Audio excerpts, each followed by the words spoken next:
găsit, bine v-am regăsit, dragilor din Zodia Balanță, oriunde v-ați afla. Suntem din nou împreună la o nouă lectură săptămânală, de data aceasta pentru ultima săptămână a lunii noiembrie, perioada cuprinsă între 24 până pe 30 noiembrie.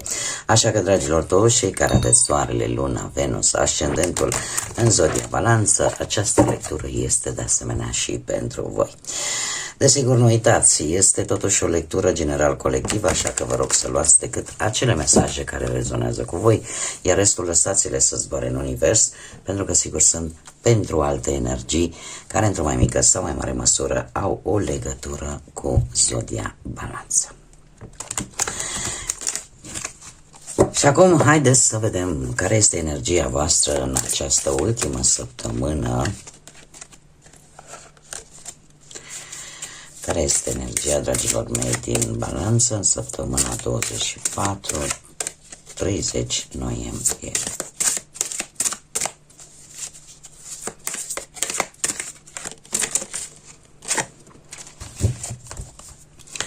Să vedem cu o sirenă care spune că senzualitatea ta este frumoasă. Nu știu dacă numărul 25 sau 7 vă poate spune ceva, dar ce pot eu să vă spun vis-a-vis de această carte este că sunteți cu o energie în care vă iubiți așa cum sunteți, naturali și frumoși și pur și simplu nu lăsați pe alții să vă murdărească. Sunteți foarte mulțumiți de voi așa cum sunteți și probabil că nu sunteți voi în energia aia în care să acceptați criticile altora vis-a-vis de poate aspectul vostru fizic sau de felul în care voi vă prezentați în fața celorlalți. Adică nu veți fi foarte permisivi în această săptămână, mai ales în ceea ce privește aspectul vostru fizic.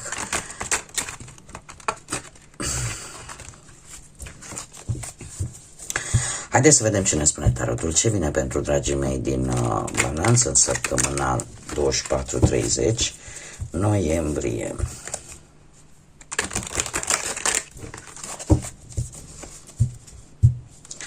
Să vedem.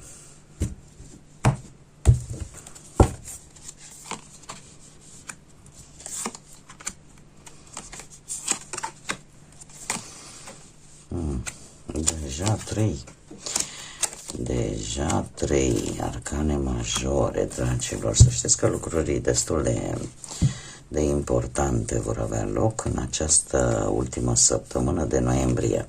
Haideți să luăm cu începutul. În prezent, nu știu dacă unii dintre voi aveți de-a face cu vreun tată, cu vreun socru, cu vreun cineva mai în vârstă în tot cazul și foarte apropiat de voi, dar cineva care își impune o anumită autoritate, este foarte organizat, de multe ori e posibil chiar să,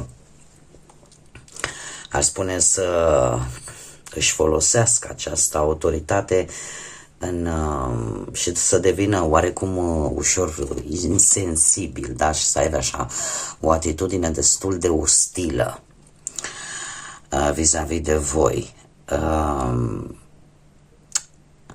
Această energie cumva vă preocupă într-o oarecare măsură, da? Pentru că aici sunteți voi. Culmea, blocajul sunteți chiar voi. Sau puteți fi chiar voi, pentru că dacă, de exemplu, unii dintre voi aveți un ascendent, poate în berbec, și aici poate să urmăriți această zodie în lecturile mele, în acest moment sunteți destul de strategi, sunteți destul de organizați și destul de încăpățânați în această săptămână. Doar că această regină de spade, știți cum e, că energia de foc a împăratului cu independența și gândirea rațională și logică a Balanței, de multe ori pot ieși scântei. De ce? În această săptămână, ori voi vă veți impune punctul de vedere într-o manieră în care va bloca atitudinea acestui personaj, aceste energii, ori dacă sunteți voi și aveți și un ascendent, atunci e posibil ca în această săptămână voi să vă blocați într-un fel sau altul pornirile, ca să zicem așa, destul de categorice pe care le-ați fi avut vis-a-vis de o anumită situație sau vis-a-vis de o anumită persoană. Într-un fel sau altul, cred eu că aici e vorba de foarte multă severitate pe un anumit plan. Foarte multă exigență, foarte multă severitate și în același timp autoritate. O autoritate pe care, cu siguranță, chiar dacă, să zicem că nu aveți un ascendent, cumva o impuneți față de alții sau față de o anumită situație. Ce gânduri aveți? Gândurile voastre, și haideți să vedem că tot am ajuns, să vedem și zodiile, sunt destul de multe. Avem așa, berbec, aici pot fi zodii puteți fi voi, balanță, gemeni sau vărsător. Aici avem rac, pești sau scorpion, aici avem zodia fecioară și aici încă o dată zodia scorpion. Deci, ce gândiți voi, ce gânduri aveți și ce așteptări aveți? Și avem arcanul major, moartea. Nu trebuie să ne gândim neapărat la o moarte fizică, da? Putem vorbi de acest arcan major ca de acea răceală, acea duritate. Deci voi sunteți puși în această săptămână să nu mișcați un fir de păr fără să fie analizat, fără să fie gândit. Probabil că cei din jurul vostru vă vor percepe destul de duri, cu o atitudine destul de tăioasă, destul de distanță. E o schimbare radicală pe care mulți dintre voi poate ați fost nevoiți să o faceți, da? Pentru că vreți să schimbați ceva în viața voastră, vreți să transformați lucrurile.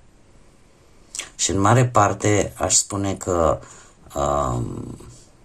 nu veți accepta foarte ușor tot felul de compromisuri, nu veți accepta foarte ușor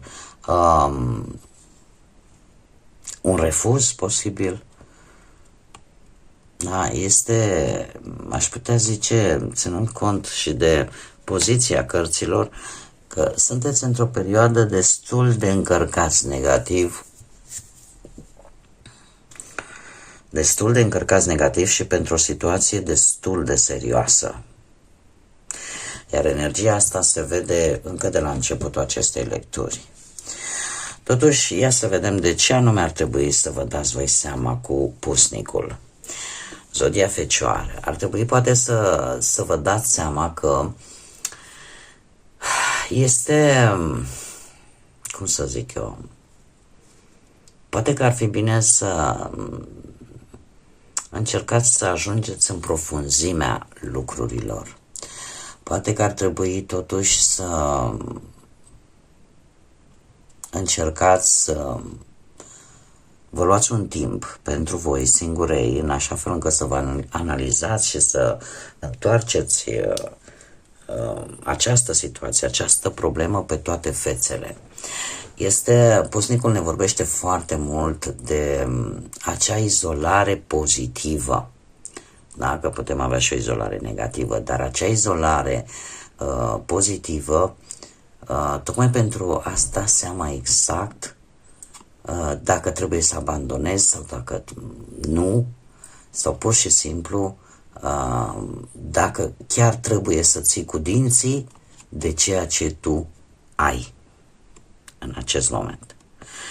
Ar mai fi un lucru de spus care pur și simplu mi-a venit acum intuitiv. Cred că pe unii dintre voi vă stresează foarte tare posibil o anumită operație medicală.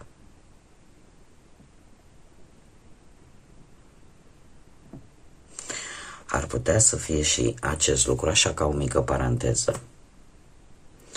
Pur și simplu mi-a venit în cap. Ținând cont că avem și moartea aici, care ce are moartea, are o coasă, care ce face, taie. ori posibil voi vreți să tăiați de la rădăcină ceva ce clar nu merge, nu vă face bine. Ce vă poate sprijini în această săptămână? În 4 de monede. Vă poate sprijini în primul rând o sumă de bani pe care e posibil să o fi pus-o voi deoparte și de care să nu știe foarte multă lume de ea. Sau cu acest 4 de monede aș spune că sunteți prevăzători, iar lucrul ăsta vă ajută foarte mult. Cum de asemenea ne mai vorbește și de protecție, ați proteja propriile tale bunuri materiale. Iar asta într-adevăr este de mare folos.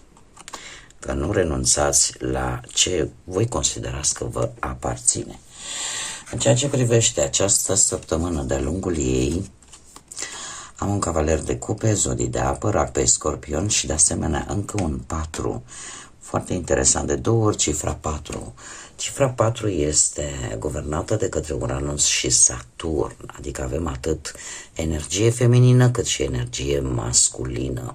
Iar asta îmi spune că e ca un arhetip care vorbește de familie, de protecție, de lege și ordine. De lege și ordine, ce puțin în ceva legat de familia voastră. Poate să fie familia pe care voi v-ați format-o sau familia din care voi proveniți. Și de o situație legată posibil de destul de multă vreme. Eu aș mai zice că săptămâna aceasta sunteți, nu numai că vă impuneți o anumită ordine stabilită, dar sunteți mult mai responsabili, mult mai analitici și mult mai controlați. Da? Pentru a obține ceea ce voi considerați, așa cum am mai spus, că vă aparține de drept sau pur și simplu vreți să faceți un pic de ordine, poate în viața voastră, atât în viața de familie, cât și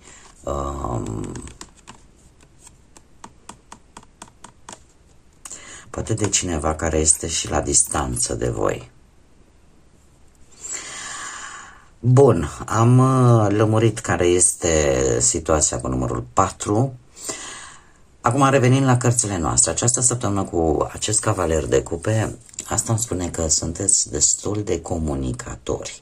Și chiar dacă abordarea voastră nu este una tocmai, să zic așa, plăcută, da? Pentru că abordați lucrurile, din câte am văzut, destul de direct, totuși sunteți buni comunicatori, sunteți sinceri și cumva încercați oarecum să mergeți un pic mai încet, da? Să nu mai vă grăbiți și e posibil ca un rezultat pozitiv să vină în urma unei probleme ori medicale, da? Să fie un rezultat pozitiv, dar în același timp să alungați, să terminați în sfârșit cu tot ceea ce v-a obosit până acum, cu tot ceea ce v-a adus, cum să spun eu, v-a adus în această stare, da, în care să trebuiască să vă impuneți punctul de vedere într-o manieră care poate nu vă caracterizează în viața de zi cu zi. Așa că eu zic că se vor rezolva cu acest cavaler de cupe, se vor rezolva, iar tot ceea ce probabil că se va întâmpla cumva în această săptămână este ceva care cu timpul va trece. Va trece și se vor definitiva lucrurile într-o manieră, eu aș spune, destul de bună. Destul de bună. Chiar dacă asta poate să vă și obosească destul de mult. Haideți să vedem și ce mesaj am pentru voi. Spiritul iubirii. Ia să vedem. Nu căuta adevărata iubire,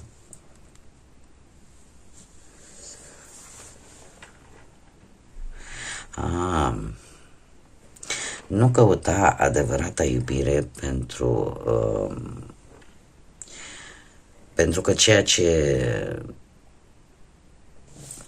Stați așa că reușesc să o formulez în românește, pentru că în engleză se pare că nu are niciun sens. Exact. Stați așa, că ne-am lămurit. Deci, am văzut foarte bine, energia voastră este aceea în care practic nu te mai interesează ce spun ceilalți, da? Trebuie să fii mulțumit așa cum ești tu, cu frumusețea ta, cu felul tău de a fi. Iar această carte spune felul următor, că nu e nevoie să fii perfect, da, pentru alții. Important este cum ești tu, ca om, ca persoană. Lumea este deja, te iubește pentru esența ta, așa că nu este nevoie de nicio schimbare sau să nu faci nicio schimbare pentru nimeni. Pentru că până la urmă toți ceilalți trebuie să te accepte fix așa cum ești tu, atât cu bune cât și cu rele, pentru că nu există perfecțiune. Da? Perfect este numai Dumnezeu este perfect. Noi suntem o mică parte din această esență divină. Bun, dragilor, cam atât am avut pentru voi, pentru această ultimă săptămână de noiembrie.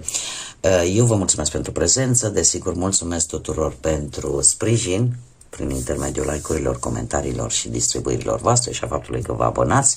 Invit pe toți cei care încă nu v-ați abonat, dacă ați rezonat, dacă v-a plăcut, dacă mai vreți să vedeți astfel de lecturi, nu ezitați, abonați-vă, este gratuit și desigur nu uitați de clopoțel să-l activați, pentru că el vă va anunța atunci când eu fac lecturi noi și le public aici pe canal. Până la lecturile pentru luna decembrie, care vor urma imediat după acestea, eu vă doresc o ultimă săptămână de noiembrie cât mai liniștită, cu decizii cât mai inspirate și cât mai bune și, desigur, ca de fiecare dată, multă energie pozitivă și să fiți iubiți, dragilor!